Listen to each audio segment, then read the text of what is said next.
Hello everyone, welcome to Drawliper channel. In today's video I am going to show you how to use dual messenger in your Samsung Galaxy A25 phone. Now the first thing you have to do is go to your settings app. From here scroll down, then go to advanced features.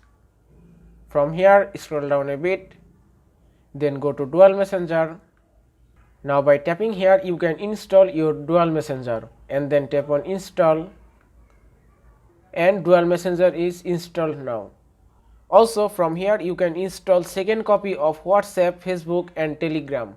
Also you can use separate contact list for dual messenger, WhatsApp, Facebook or Telegram.